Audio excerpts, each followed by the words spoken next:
2. We are live. Alrighty, hello everybody. Welcome to another exciting episode of JavaScript Jabber. I am Steve Edwards, the host with the face for radio, as you can see, and the voice for being the mime, but I'm still your host. Today, due to last-minute time changes, we won't mention why, I am here with Mr. Erik Hanchett of Amazon AWS. You might have heard of Amazon. How are you doing, Erik? Hey, thanks for having me on. I appreciate it. And thanks for being amazing with the time slot too. I appreciate it. No worries. For those of you who might have had the privilege and honor of listening to Views on Vue, I've talked to Erik a few times. Erik is rather prolific in the Vue community, and you can literally say that he wrote the book on Vue, or at least a book on Vue, back in the days of Vue 2. And now works for Amazon Web Services, incorporating JavaScript and into AWS. And we're going to talk about that. So, and you also might know him from his Program with Erik channel on YouTube and training courses and many other things he's done. So welcome, Erik. Hey, thanks for having me, Steve. Yeah, I have, me and Steve hosted the Views on Vue podcast for many years, and I got to be a co-host for a little bit of that, and that was amazing. But I am not here just for Vue. I'm here for Next, React, Angular, Astro. I am every framework, a fan of every framework. So. And before we go on, for those of you watching this or seeing the video later, we will try not to hold it against Erik that he's wearing a San Francisco 49ers jersey and just leave it at that. So anyway, okay, so let's talk. So for history purposes, for a while when Erik was getting up and going, he worked for an insurance company. And then this always cracks me up that you did all these Vue videos and Vue stuff, but you were doing Angular during the day at work. And then he moved over to Amazon and started working there. So why don't you tell us what you do at Amazon and how you incorporate JavaScript into what they're doing? Yeah, for sure. I'll take one step back, just to add a little bit more to that story. I was working at an insurance company, more like an insurtech startup. And I did push a lot for them to use Vue, but they were dead set on using Angular. They had a Java backend, so we ended up going with Angular. Luckily, before that, I got to work at a job where I did a lot of Java, but I kind of got to choose my front end, so I got to kind of dabble in a lot of things. So I had a little bit of time working on Ember, which was really fun. I think for the most part, we did just basic jQuery and HTML in the job before the insurance company. But it was fun to kind of test them all out. So when I moved over to AWS, Amazon Web Services, I was a part of a team, a front-end engineering team that used Vue. So that's one thing I kind of surprises some people when I talk to them about AWS. First is when you think of AWS, you probably think of DevOps, serverless, Lambda functions, infrastructure as code, Kubernetes. And it's fun to talk to them about, well, actually, AWS is a huge org. We have lots of different teams, and one of the teams deals a lot with front end. I mean, obviously, there's the front end Amazon.com website, but we actually create tools for front end developers. And so I was a part of a team we called ourselves the Amplify UI team that created these tools for developers to connect to AWS services. And one of the more popular ones in there was something called Cognito, and a part of AWS Amplify, which to give that a definition is that's our Amplify, our definition, our kind of motto for AWS Amplify is to help front-end developers create full-stack websites using AWS services. And so when I was using Amplify, or when I joined that team, we created a UI components library that made it easier to connect. We had something called connected components, and those made it easier to do common things that you would do on AWS. And one of them was to create an authenticator, and that allowed users to sign in, sign out, use multi-factor authentication, use federated logins. So I was responsible for creating the Vue version of that. And it was a really fun year and a half working directly in Vue, creating this open source library that is used by tens of thousands of developers, which is awesome. And then about a year ago, I moved into more developer advocacy, which is what I do now. And so what I do, my job now is to talk to as many people as I can about AWS Amplify, its services, how I can find solutions for people, and just kind of get the word out that that AWS Amplify and AWS in general is just not DevOps and backend only, and that Amazon.com website you order stuff for, but that we have amazing developer tools for everybody.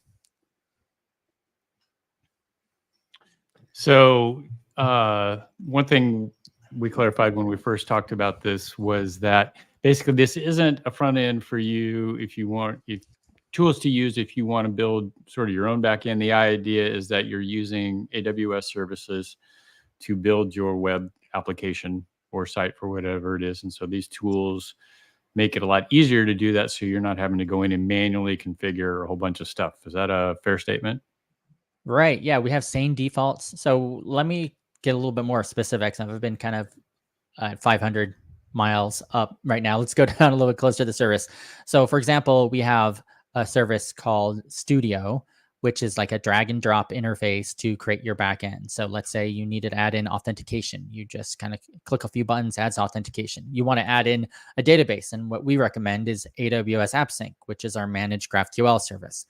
And then you can create your schemas all within there. And then you can download it into your app. You can also add forms. So that's like one service. One that's really, really popular is our AWS Amplify hosting. And so we saw that what other hosting companies doing, we wanted to do the same. So we have a hosting that works really well with Next 13, Next 14 for server-side rendering or static site generation. But you can also host any sort of static site on it that you'd like. And it's just a couple of clicks. You run a couple of commands in the command line, and you can push it up directly to Amazon services, and that's completely managed. So you don't have to necessarily know how to set up your CloudFront distribution, how to set up all the internals and get the Lambda serverless stuff for Next. We do that all for you. So we have like more of a managed service. And then one new product that we just created, and it's in developer preview right now, is something called AWS Amplify Gen 2. And we're very focused on the front end developer experience. So in that case, you can create like your new Next app, and then through the command line, you can type a couple of commands and we'll auto generate a bunch of boilerplate code for you. Actually, it's not even that much of boilerplate code, but that code can be used as what we call infrastructure as code, and you can run it and it'll provision and create in the background using something called CloudFormation, a backend for you. So you can get everything for, you can add in your identity provider, which is Cognito. You can add in AppSync and the schemas. You can also go down to what we call the Cloud Development Kit and then add any other AWS services. And so we wanted to make it like very straightforward to use this command, generate it, and then create this code first experience to your backend. And then it connects. It almost has like a end-to-end TypeScript type safety feature where you can create your database and then have it available in your front end, the schema for that in your front end. So it's typically when you use GraphQL, you get some of that, but it's usually not TypeScript specific, but this is TypeScript specific. You can create an advanced schema for your backend, all your models, and then have that available in your front end. So those are kind of some of the things that we do at AWS Amplify. And thank you for putting the links on the screen too. That's very helpful. I'm all about banners. They make life so much more fun. Okay, so let's go back and talk about a little of that. So databases, you said, now the GraphQL is obviously not your database. That's your way you connect to, that's your API, right? So what are the database types that you support? Obviously there's your MySQL and your Postgres, right? I'm going to guess there's some sort of Mongo or document database option, or what other options do you have available? Right.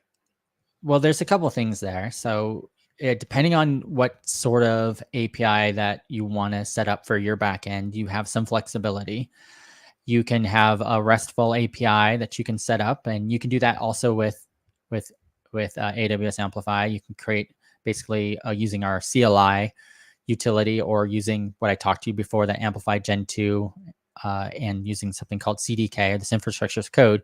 You can create an API gateway and then have that API gateway connect to, let's say, a Lambda function. And then that Lambda function then can talk to any sort of backend database that we support. So we have SQL, NoSQL, Aurora, anything you want. DynamoDB is pretty popular. If you want to go the GraphQL route, then we recommend that you use our managed GraphQL service called AppSync, and then that defaults to DynamoDB. But you can connect other databases up to that as well if you need. So that's a few of the options, and you kind of have the flexibility of setting it up. If I was going to recommend something to someone who's listening right now, who kind of want to give AWS Amplify a spin, first, obviously, create your AWS account. There's a pretty hefty free tier. You can get hundreds and hundreds of hours, and even most of the services I'm talking about right now are on demand. So you only get charged when you use, hundreds of hours or have thousands of users. So usually the free tiers are pretty wide. But I would recommend to use the AppSync service. And what's really nice about it is, if you're familiar with GraphQL, you have to create resolvers. You have to kind of do all this connective tissue between the queries that are coming in and connecting them up to your backend. And then adding, if you have auth in, that's like another layer of complexity that you have to deal with. Well, what we have in the AppSync, we have this model schema where you just put whatever the data is .model, and then we'll create all those resolvers for you to do all the common things you would need to do with a GraphQL service, like create, read, update, and delete. And it kind of does that all for you. And of course, if you need to kind of get into those internals and change those, there's ways of overriding it. There's ways of creating your own custom resolvers. But for most people, if you just want to kind of play around, that's all there for you. So that's how I would start. I would obviously first make sure you have an AWS account and have that up and running. You'll need a credit card to start an AWS account, and then try out some AWS Amplify and use perhaps our Gen 2 product, and then create your backend using AppSync. Does that make sense? I know that's a lot there. Yeah, it's a lot. So how about if I got something simple? You mentioned Astro, right? Yeah. And so Astro is and it's a tool that I've used and I really have used when I've worked on a static site. So it's one of those things that started out as a static site generator and seems to be growing a little more. The whole idea with Astro is that you're getting rendered HTML, but if you want to add islands of what's the term I'm looking for? Things you want to do, productivity, islands of code, islands. Right. Right. You can use a Vue component or React component or a Svelte component or React component or something like that, and drop it just in a certain region of your page.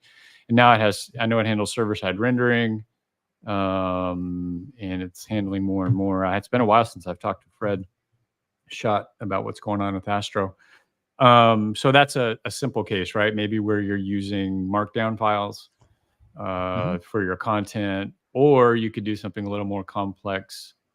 And here's a question for you. One of the ways I have used Astro in the past is with a third-party CMS, headless CMS, such as Prismic. Is that something you can use and not encourage? You'd rather you host on an Amazon type of CMS, if that's even available, or are those possibilities as well? Yeah, you bet. So, like I mentioned earlier, one of our more popular service, and you don't have to buy in the whole ecosystem. If I'm talking right now and you're like, well, I don't need an API gateway, I don't want to connect to a database, you can kind of pick and choose what you want, and you don't have to know how to create all this infrastructure for you.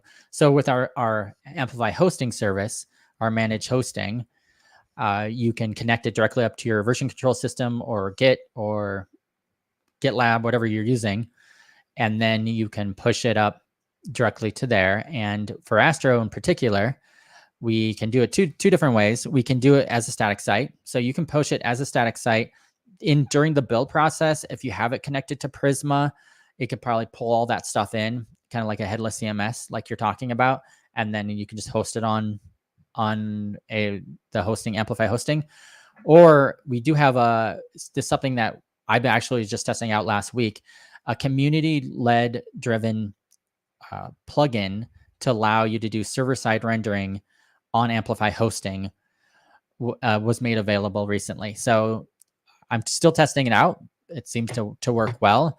But what we did for Amplify hosting, we have most of our customers, a lot of our customers use Next 14, Next 13. We have that kind of automatically detects it. So if you have Next 14 and you want to do static site or server-side rendering, it will automatically detect it. Everything will work great. If you want to use a different service, like let's say Astro or Nuxt, then we have community-led plugins that you include inside your source code, and then it'll be picked up by our hosting, Amplify hosting, and then it'll configure it so you can use server-side rendering and have those API routes work. So there's one for Astro, and then there's also integrations.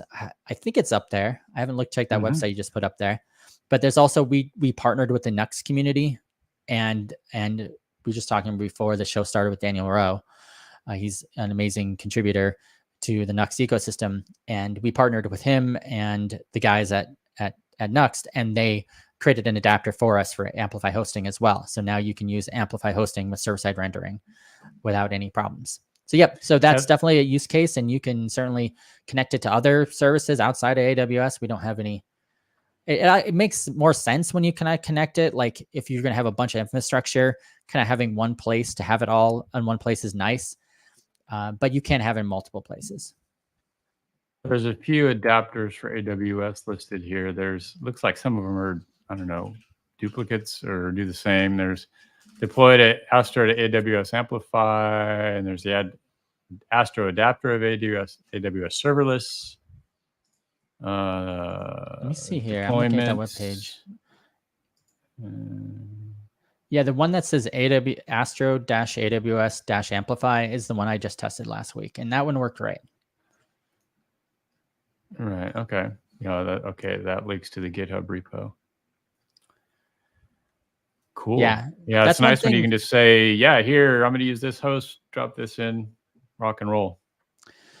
Yeah, that's one thing that I've noticed too, and is I see these people, not these people, I see many different software developers out there posting on Twitter, X, about their stacks. And I always see like, I'm using X for authentication, and I'm using this service for my backend, let's say our monitoring, and I'm using this service for our database. And they have like, I'm just imagine when you're doing this, you have like 10 different services, you have 10 different bills coming in every month, and maybe you're in the free tier in this one, but you've gone over on this one. And I just think it just adds a bunch of complexity, and I'm all for like finding the best service for your needs. But I also see there is a niceness to having like one overarching company or service that handles multiple these things, and they all kind of integrate well together. So that could be a reason why you may want to look at a service like Amplify, where you can have it does multiple things and not just like one part of this bigger puzzle that you need. To quote Lord of the Rings, so one service to rule them all, and in the darkness bind them. Right? Yes, but you don't have to. You can always pick and choose what you want. So one of the things that you mentioned, and this has a separate page under the Gen 2. Yeah. I'm not sure if it's available here. It has to do with authentication. Mm-hmm. So just to clarify, there's a difference between authentication and authorization, right? So this is just handling the authentication, saying, okay, I'm going to let you log in and you're who you say you are, right? Mm-hmm. When it comes, it's not going to go so far as to allow you to define roles and permissions. In other words, no, you can do both. What is the extent of that? Yeah, really? You can do authentication and authorization. So you could set up special groups. You can add people to groups. It's pretty powerful. So Gen 2, just to recap what I said 10 minutes ago, is our new developer preview product that combines like infrastructure as code. So you can write your backend in code in a very straightforward way. We wrote it in such a way that just with a few lines of code, you can pop up your whole identity provider, create your whole backend GraphQL AppSync service. together, and then you can drop down to CDK for other things. And we're also, before it goes for what we call GA, our general availability, we're looking to add even more functionality to it, so you can easily add in functions and several other things. But a part of that is this thing called auth, and then inside auth, that's backed up by our identity provider, and in the Amazon system, that's Cognito. And then from there, you can do a whole bunch of things. You can add like multi-factor authentication. You can add identity providers. You can add multiple identity providers. But when you think about authorization authentication, you can go into our schemas, and then you can tell it like have this table only have users from this group have access to it. You can do that kind of low level, field level customization of each thing that you send out. You can That's also very low level at the table level.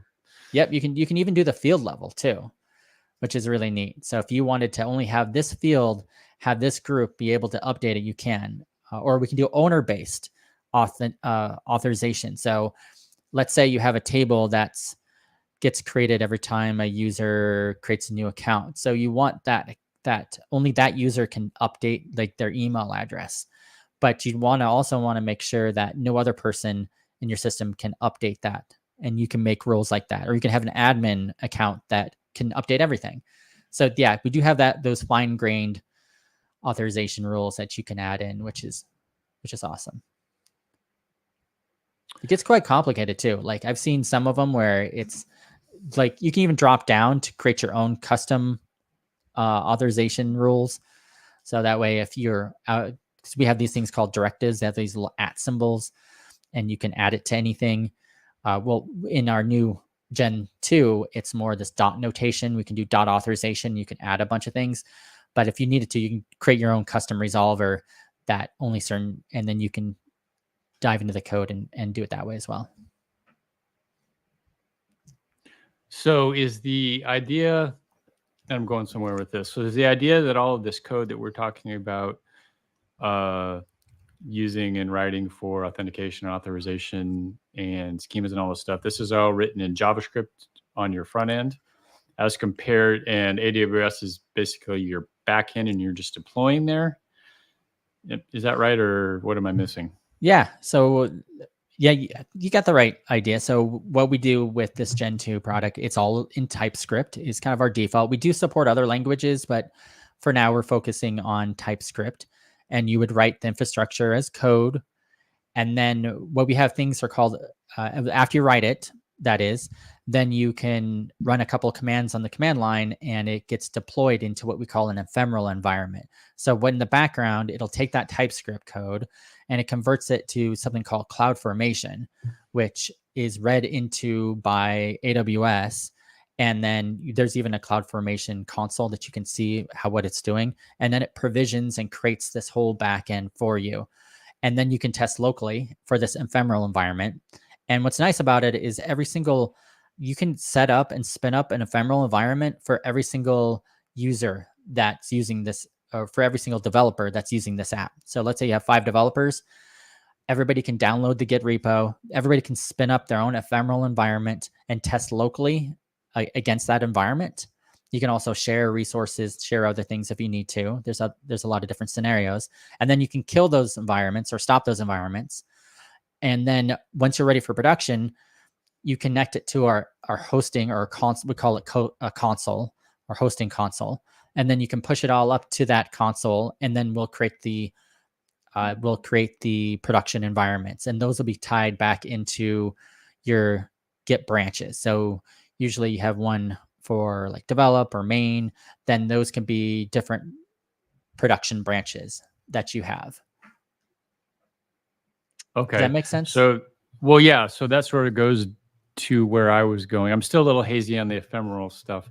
Basically, is it basically an environment that has your assigned roles and permissions and accesses all that you can run locally against the services on AWS? Yeah. So when let's imagine a scenario here. Maybe this will be easier. So let's say you are in a 2-person team, or 2 developers creating the next Instagram.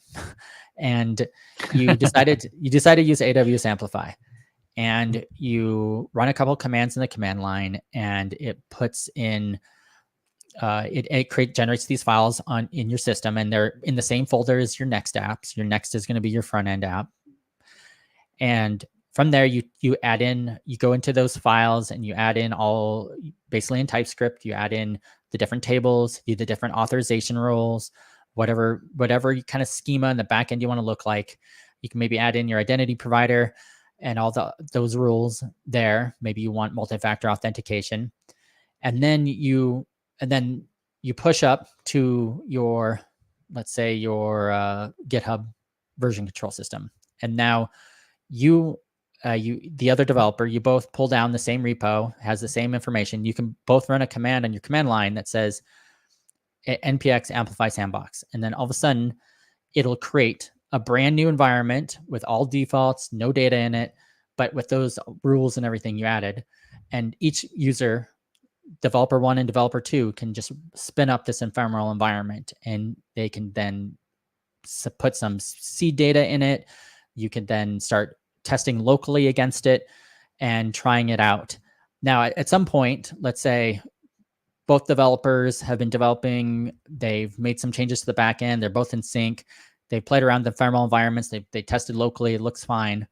They can then stop their ephemeral environments or keep them running, doesn't matter. And then they can push to a specific branch that's connected to our Amplify console. And then that will then push to production. And then you'll have a production environment that'll take that same spec that you had in those ephemeral environments, and it'll create that for like a production environment tied to that branch. And then from there, users can start using it in production. Okay, so brings up a couple questions. One, so when you're developing, let's say we're using, MySQL as my database of choice for the given project. And you're talking about how I can seed data and so on. Is that database residing physically on my local? Can I point it there so I have access to there? Or is it always residing on AWS infrastructure? And that's where I have to access it? Yes. So that's a good question. So when I say ephemeral environments, these are actual environments running on AWS in the cloud. They're not on your local computer. They're in the cloud. They're running there. And so, yeah, you would then have to seed that data in the cloud. We're looking at that too. That's a big use case we've heard back from our customers, is that when they want to use this, especially if they have like 6 developers, they don't want to have to like seed the data every time they stop and restart their ephemeral environment. So we're looking at ways you can share data better that way. But no, yes, those would be in the cloud. It's nothing local. So one thing we heard back in our previous versions of Amplify is that we had tools to like do mock servers and mock DynamoDB servers. And you can download that too. If you just Google around DynamoDB local, you can download like a local version of DynamoDB and you can connect it up to do testing. But we heard is like it was kind of difficult for people like to test their Lambda functions, to test their DynamoDB and GraphQL. And so one way to ensure that that's not an issue is to actually just create these ephemeral environments. So you actually are using the back end. So it sounds like it's sort of a virtual machine type of environment. No, it's real like cloud environment. Exactly. The only thing is that we designated like as a environment that can just be stopped at any time or destroyed at any time. But this is really like cloud data. It's not in some sort of VM or anything like that. So if the developer wants to test things out, they know that it's pretty close to what's going to be in production, because it's just we spun up all those provisions. So you're getting a brand new serverless, a brand new AppSync app, and brand new Cognito and whatever other services that you have in there. So does this mean you can have, you talked about the deployment to prod, but you can, if you have your different branches, like, if you're using a Git flow type of workflow where you have main and then develop, and then you've got your feature branches, and when they're done, they go PR into develop and then the main and so on. But when you're in your feature branch, are you saying you can spin up environment in AWS to just test your code and have it like, here, go look, this is what my code's doing? Go to this URL and you can see it. Is that how that can work? So there's a couple things there. So let's say let's continue on with this analogy. So you're Okay. like these two developers doing this Instagram, and then there's a special new feature in Instagram, like I don't know, it's a sepia tone Instagram feature that you want to do. Right. So the developers, they create a new branch called sepia, and then they can still test locally. They can still create the ephemeral environments and test everything locally. They wouldn't be able when you create the ephemeral environments, it's not creating like a hosting. It's not creating like a website or anything. It's just like provisioning some things locally that you can test. So when you run localhost, then it connects to those backend services. It's not creating like a hosting provider. But now let's say they tested locally. They're running localhost. They're running against this ephemeral environment. Everything's working great.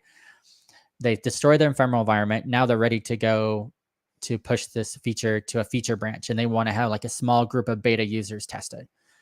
Then they run this command on the command line that pushes it to that branch. First they basically they connect up that branch up to the AWS Amplify console, and you can tell the console, like anytime you get a new merge request into this branch, rebuild the website. So then when they push to that new feature branch, it's going to create a new, it's going to build the whole website and then deploy it into this special environment that you can then have. You can attach a URL to it. You can be like beta.mynewinstagram.com, or you can just have it. You don't even have to put a domain name if you want. And then you can have a small amount of people test it on that feature branch. And then at some point, maybe you don't need that feature branch anymore. You can delete it, and then that feature branch will be gone. That website will be gone, and you can continue on your workflow. Or maybe you merge that feature branch into your main branch, which then goes to your main domain, which is www.mynewinstagram.com. Okay. So yeah, that's something I've used quite a bit when I was working at, much larger places where, whether it was Pantheon is the example I'm thinking before, where you got your branch, just spin up an environment. Yep, looks good. Okay, now we can merge it in and do everything.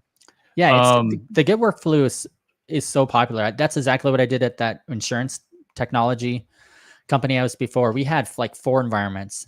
We had one for QA. We had one for our like dev environment. We had a production environment. I think we even had like a second QA, a pre-prod environment. So we had 4. So when we did when in this SureTech company, the way we did it is we would push to this is all AWS infrastructure back then too. We would create a feature, then it would like go into the QA branch, and that would have its own whole servers and everything that was running against. And then if that worked well, we would promote it up to our, first it would go in the dev. And if that worked well, we were ready, we'd send it to the QA, and then QA would go to pre-prod. And that's where like a bunch of stakeholders would get involved, like maybe our PMs or VPs. And then that would go into prod afterwards. So you could have that same type of workflow using Amplify Gen 2. You can create all 4 of those environments, all 4 of those branches. And instead of having to have a DevOps guy to have to create all that infrastructure and create all this work, like it's all built, that whole workflow is built in to Gen 2. So from a code standpoint, when you're developing, let's say I'm doing a Vue front end for, whether it's inertia, whether it's, whatever. How much am I working on my local and pushing, and how much is not? So I'm assuming my whole view structure and my pages and view files and all that stuff is local, and that's what I'm committing to Git, which is getting pushed and then deployed to AWS. But on my backend stuff, my database, obviously any Lambda functions, without saying, and other stuff is all on AWS. And somewhere I've got some sort of connection strings or environment variables or something that are pointing to the different URLs for the different services, right? Yep. Yeah. So when you spin up the ephemeral environment, it creates like this JSON file with all your configuration strings in it, and your front end reads that and it's the Amplify front end library reads it and like, oh, this is where my serverless function is. This is where the gateway is. This is where everything else is. Yep, you're right. Exactly. Okay. So obviously the benefit of something like this is that it's somewhat portable, right? So if I got a new computer, my laptop goes up in smoke, as I thought mine was going to do a couple weeks ago. Then it's just a matter of cloning my local repo that has the front end code in it, firing it up. And as long as I have internet connection, I can connect to all my backend without having to, reinstall my SQL and reinstall Node. Well, I might need Node and stuff like that, right?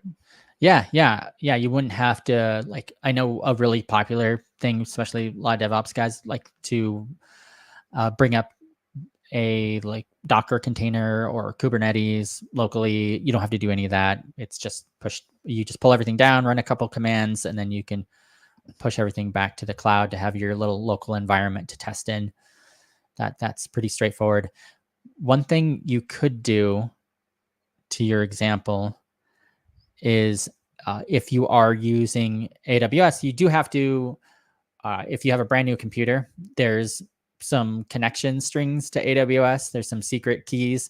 You'd have to pull those back into your environment, and there's a few ways of doing that. There's a CLI way, but it creates like these AWS folder, and it adds these keys in, so that way when you run command line utilities, CLI utilities, that command line interfaces, that they'll just connect correctly to your backend, to the AWS accounts. So you might have to do some more work. SSH type connection, or they're like different.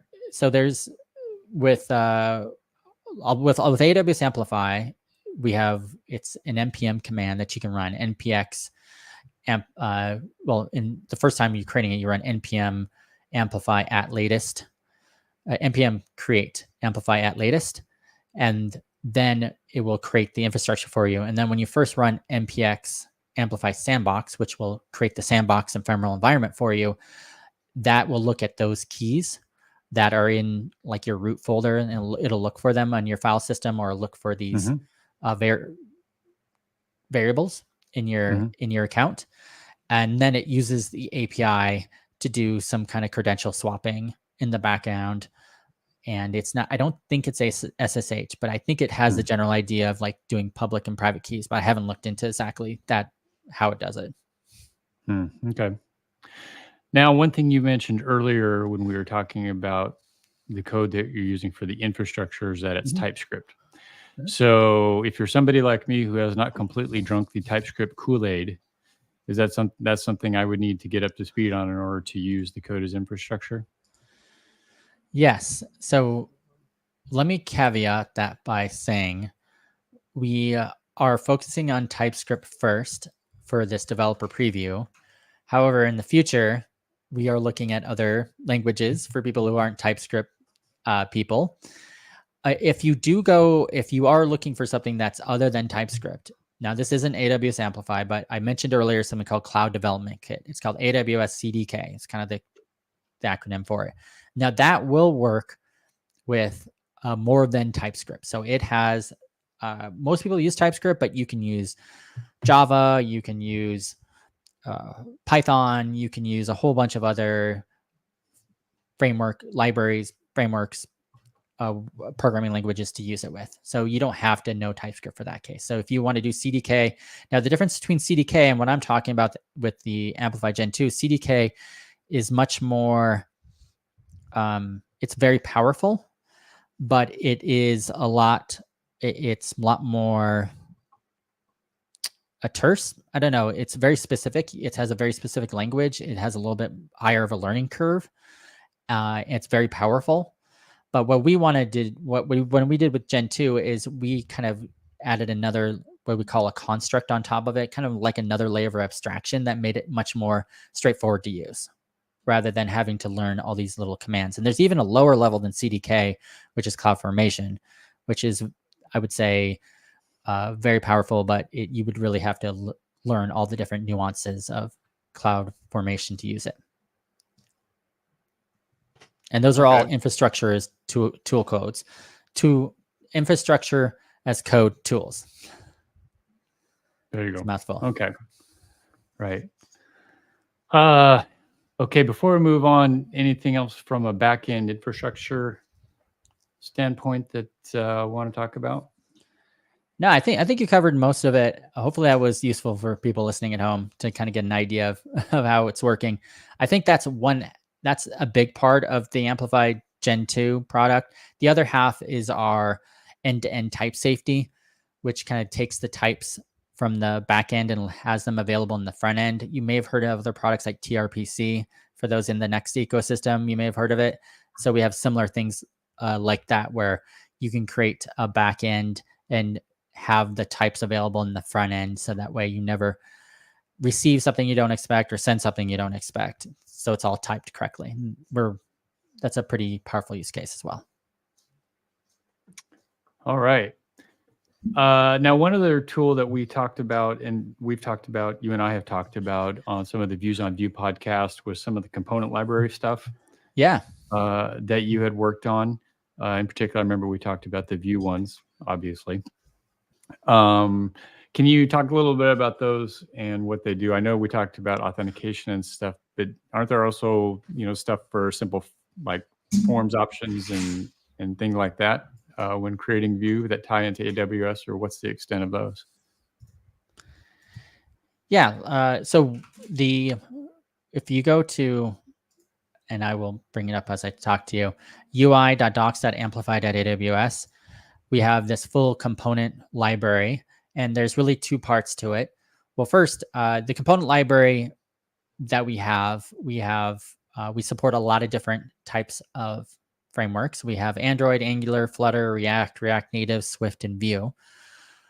For a full component library, we have it for React. And so what I mean by that is we have all sorts of things like dividers, headings, icons, alerts, loaders, messages, placeholders, links, buttons. You can't have a UI framework without a button, a UI component framework without a button, I should say. That's pretty much standing. We also have a complete theming system, so you can theme it. But what I think when people ask us is, why should I use this over Shad CDN or Shad CN or in the Vue ecosystem like Vuetify or Tailwind Prime View, which it's pretty cool UI framework, is that we have what are called connected components. So these connected components, there's really 4 or 5 of them that we have now. One is the authenticator, and this authenticator is available not just for React, but you can get it for Vue, Angular. That's kind of like our biggest use case for this UI component framework. And what that allows you to do is it's just with a few lines of code, you can add in with a few lines of boilerplate code, you can add in this kind of almost like a widget, this piece of code, this authenticator, which is a way you can use to log in, log out, sign up, sign in. It has it built into our AWS services, our Cognito service, so you can do social sign-ins, Facebook logins, Amazon logins, and it's just a few lines of code to add all that in there. And that's what a lot of people use, because to create a full authentication system for your website, it's a lot of work to add in that that login page. Have you done that before, Steve? No, I've heard horror stories about it. I'd like to use stuff like Laravel that handles all that for me on my back end. So I don't want to create an authentication system from scratch. Exactly. And there's 2 pieces of it. It's like writing the back end part of it and using something like Laravel, and then a lot of people use Passport.js or NextAuth or something like that, and you kind of have to write all that code yourself. And so that's one big part of it. And then the other part of it is like, oh, let's add a login page, a forget your password page, a sign up page. How do we redirect once we're signed in? How do we do a lot of things? So that's kind of one of our bigger use cases is this authenticator. And we have a lot of ways to customize it too. So if you don't like the way it looks, you can completely change the look and feel of it. You can use our theming system to change it. And then the other connected component that we have, and this is for React only, but in the future we are looking to add it for like Vue and Angular and other frameworks, is our account settings. And what this does is you can add like the change password and delete user. So you add this little snippet of code, and then you get this box on the screen that anybody you can use to change their password after they're logged in. delete users, the same thing. Maybe have an admin user that needs to delete everybody. You, instead of having to write all this code, you can just add this component onto your page. And I should say component better than widget. People, when I say widget, people think of like old school applets or something. No, I'm talking about like essentially a component that's written. Well, that brings back some memories. Yep. It's basically a component that's written in the framework, so that it has all the idioms of that framework. For example, in Vue, you have templates and you have slots, but in React, we have different types of props, and we have children. So we try to use the kind of what you know and love from that framework with these components that you can pull in. I can go through a few others. We have face liveness, which is our Amplify UI face liveness detector, which uses in the backend our Amazon recognition face liveness service to help determine if a user is real or not. So there's some specific applications where people might use this. We also have Geo, which is a way to add like maps onto your app, kind of like Google Maps, where you can do all sorts of mapping fun.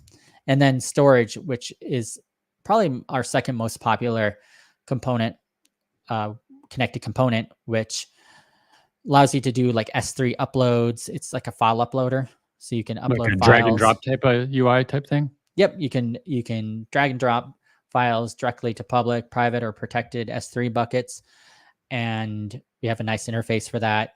And then we have a storage image, which connects to S3 to show images on your page.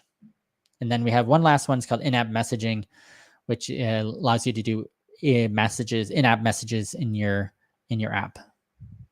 So that's a lot there, but so we've been continuously adding more and more features to our UI component framework library.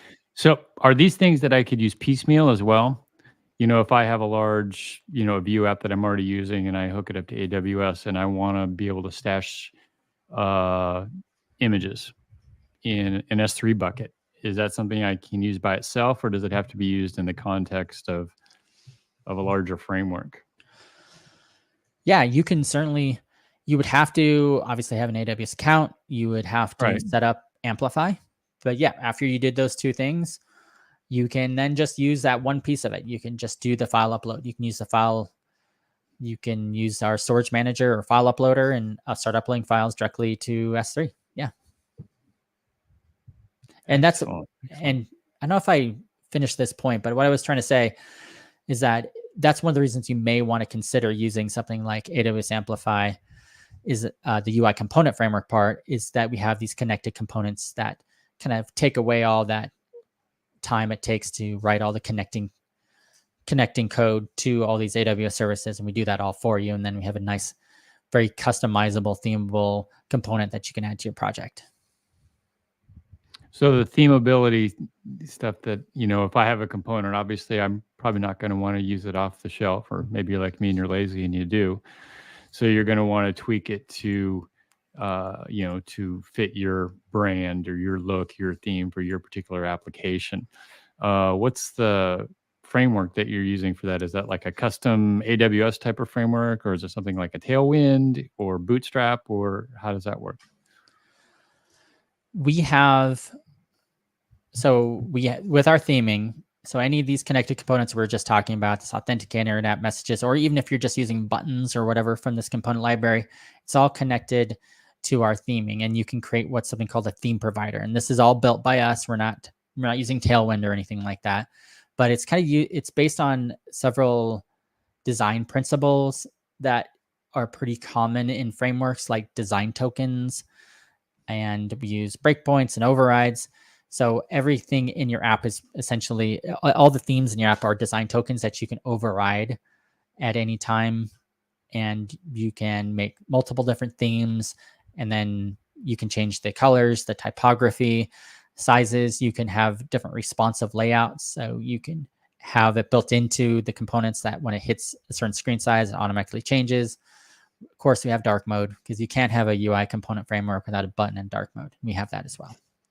And then you can, everything kind of boils down to CSS variables. So you can change if you didn't want to use the theming itself, you can override the CSS variables and change them to whatever you want. And that includes all the colors, disable colors, the primary colors, everything like that. Or you can use design tokens. So is he using like atomic classes, that whole Tailwind? I think one of the ones that started it, where you have one class does one thing as compared to one class that does 20 different things. I would say not in the traditional sense that you're thinking of, like in Tailwind with the atomic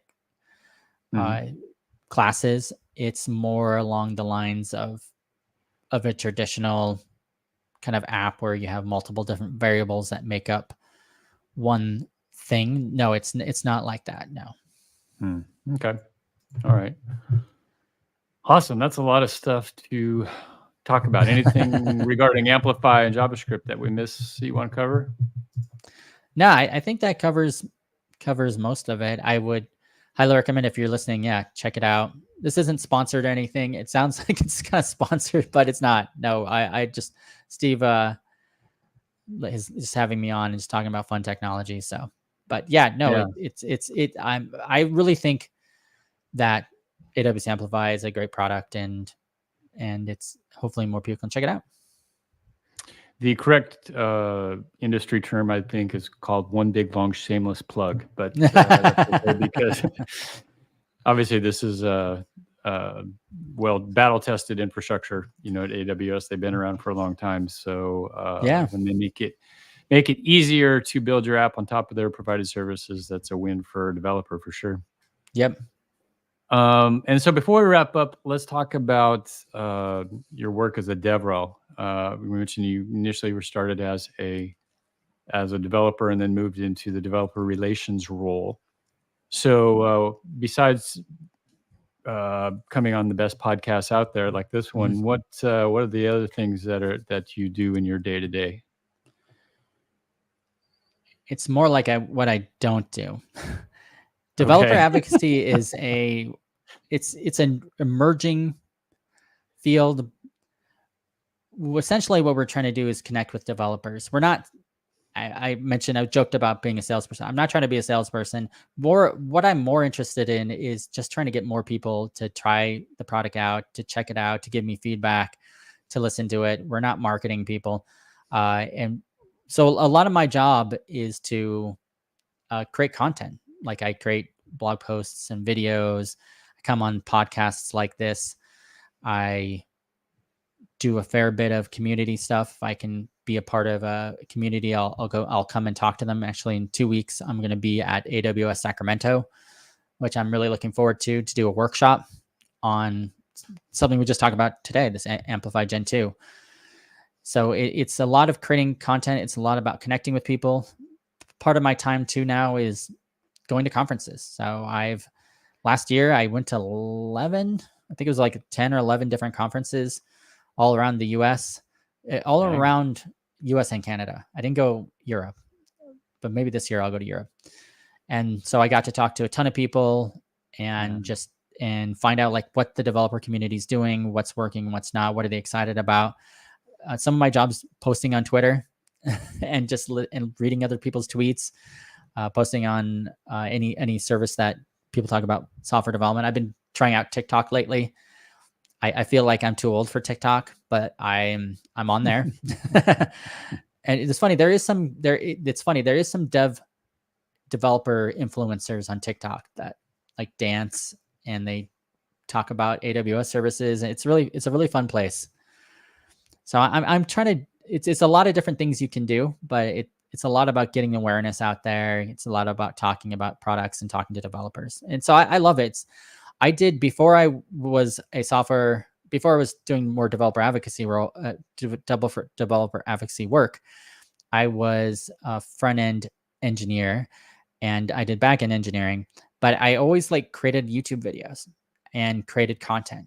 And I found that I just really liked doing that. It was just kind of a weird thing. It's kind of like the fun of like teaching someone, you don't even have to be an expert, just teaching just a little bit more than the next person of what you found out, and then having people respond back to you, talk to you. It's just such a fun feeling to do that, and something I really love and I really like doing. So I think this job kind of fit really well into that because I had been doing some sort of developer reach, either going to conferences, creating YouTube videos, writing books for years now. And so this kind of all fit into place. Awesome. Yeah, that would be fun. I've heard the upsides and downsides to that. I think, you and I have talked before on Views on View regarding conferences and how awesome conferences can be, just in terms of, and yes, I'm going to get to ViewConf. I will at some point, I promise. But just how you can meet people and put names to faces, and the hallway track and all that kind of stuff. The downsides that I've heard from some people is just a crazy amount of travel. I mean, at some point, travel's got to get a little wearying, I would imagine. Yeah, you're right. It is quite a bit of travel. I try to put some guardrails for my travel. I try not to travel on the weekends, although I am traveling the weekends in a month from now. But most of the time, I don't travel on the weekends. I try to be home by Friday by 5 p.m. so I can be with my family. And I have 2 kids, so I tried not to do that. And I also try not to travel more than like once or twice every couple of months, few months. It can get to the point, though. I heard some developer advocates where they're traveling every single weekend, every single week, or maybe 3 times a month. That's too much. Like, that's crazy. Yeah, that does wear on you. And also just getting out there. I'm more of an introvert in a lot of ways. It took me a long time to get out of my shell to talk to people, especially being a developer. You just sit in front of a computer all day. You don't really interact too much. That's not true. You do have meetings and you do talk to a lot of people, but for the most part, when you're in your zone, you're by yourself in front of your computer. And so getting past that too, at the first wasn't too much of a struggle because I've been doing videos and stuff for a while, but even some days I'm like, do I want to go out and meet people? It's that those are some of the negative things too. Yeah. And travel certainly can be one of them. Yeah, I used to, back a long time ago, I used to travel just twice a month, and that was quite a bit. It was nice when you had all the frequent flyer miles and you got the upgrades and the Delta medallion, gold medallion stuff, travel lounges and all that. But still, travel is travel. Yeah, for sure. I have talked to other people too that travel way more for me, and I'm always getting like tips too, like what's the best credit cards to get, where's the best places to go when you're at X city, when to get to the city, when to leave. Right. There's a lot of travel hacks I'm learning more and more about. But like I said, I try to limit it, not to have it be all encompassing, because that's no fun. Cool. All righty. Well, with that, we'll wrap it up and move to picks. Thanks, Erik, for coming on yet again. Talk about AWS. Oh, one quick question before I forget. You said you blog. Where do you blog at? I used to blog at programwitheric.com. Oh, that's right. So if you go there, you'll find some very old articles. But I am thinking about starting it up again.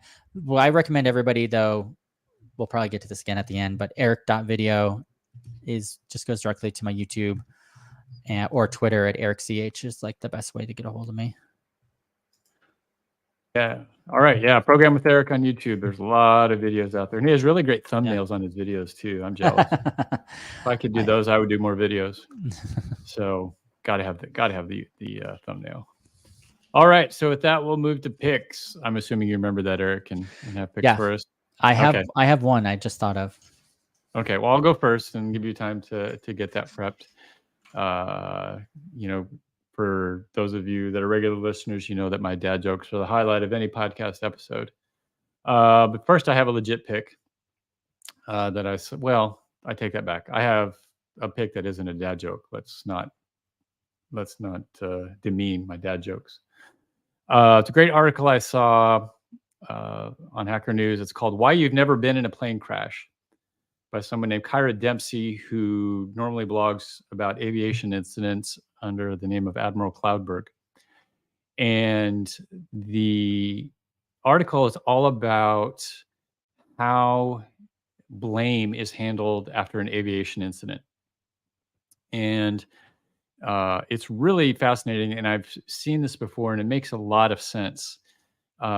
And the article, the given incident that talks about happened at LAX, Los Angeles International Airport, in 1991, basically where a 737 was landing, and when it landed, it completely crushed a commuter plane that was sitting on the runway.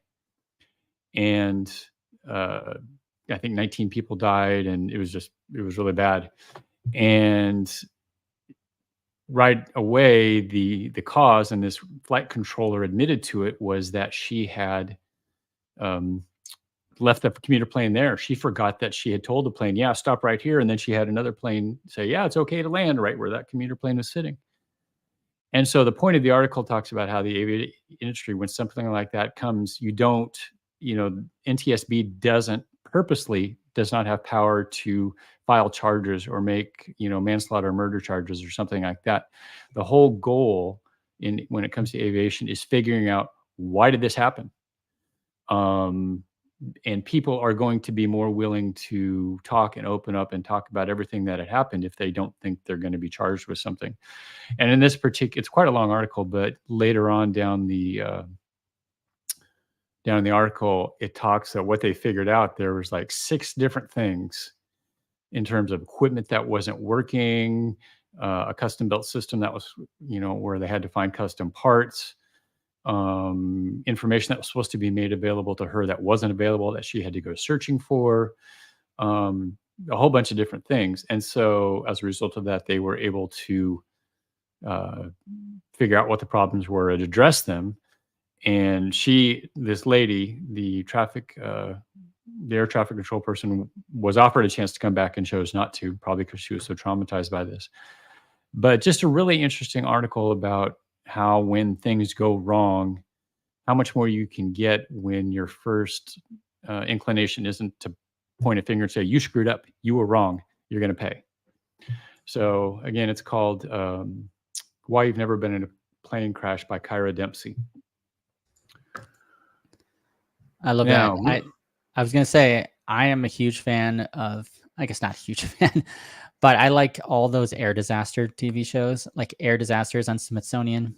Mm-hmm. I think it's called Mayday in Canada. And it breaks down like every single flight. Every episode's like a different crash. And then you hear about the NTSB and the black boxes and how they investigate it. So I'm always interested in that stuff. Very, very, very fascinating why it's so much safer to travel today than it is back, 100 years ago or 20 years ago. Yeah, and that's part of what this article talks about, is because they're not assigning blame and they're just figuring out what went wrong. Let's fix it. Then that tends to make things, much safer as compared to just, you screwed up and now someone's gonna clam up and not tell the truth because they don't want to get thrown in jail. As someone that now travels a lot more and is constantly on flights, I'm like, thank goodness that people are like that and that article exists. Yeah, for sure. Yeah, this Kyra Dempsey, if you look up Admiral Cloudberg, does a lot of writing. That's real detailed stuff on aviation incidents. And if you read the comments on Hacker News, they talk about certain YouTube videos, like you said, where they go in and just break down all the details. There's one that I've read before. So it was 1978, when I was pretty young. Is December 28th of 1978. There was I forget the model of plane, but was coming into Portland and crashed probably just a couple miles from my house in a very heavily suburban area. And the pilot was very good, either good or fortunate or a combination of both, and landed in this wooded area between 2 like developments right off a major street here in Northeast Portland. And actually farther out towards where I live. And if you read the NTSB report on it, it talks about how basically, I can't remember if he ignored it or was unaware that he was low on fuel, because he had tried to come into Portland and had to circle for a while. And during circling, he ran out of fuel and realized, uh-oh, I'm out of fuel, got to crash. And so he managed to bring it in for that. But I can still remember that night and remember the crash and reading about it. It is quite fascinating stuff if you're into, Wow. probably like most developers are, debugging and, figuring out what went wrong and how to avoid it. So excellent. All right. So on to the dad jokes of the week.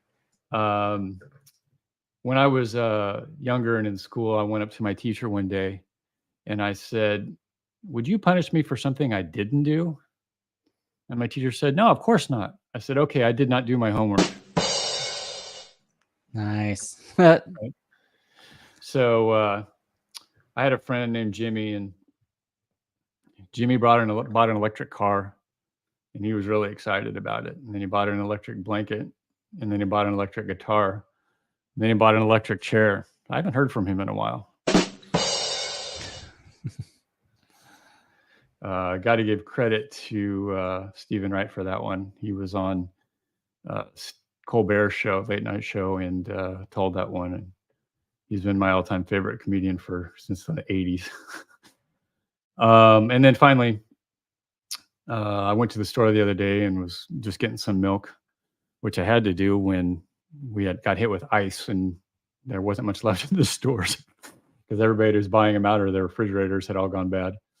And as I was checking out, the checker asked me, do you want me to put this milk in a bag? I said, no, that's okay. Leave it in the jug.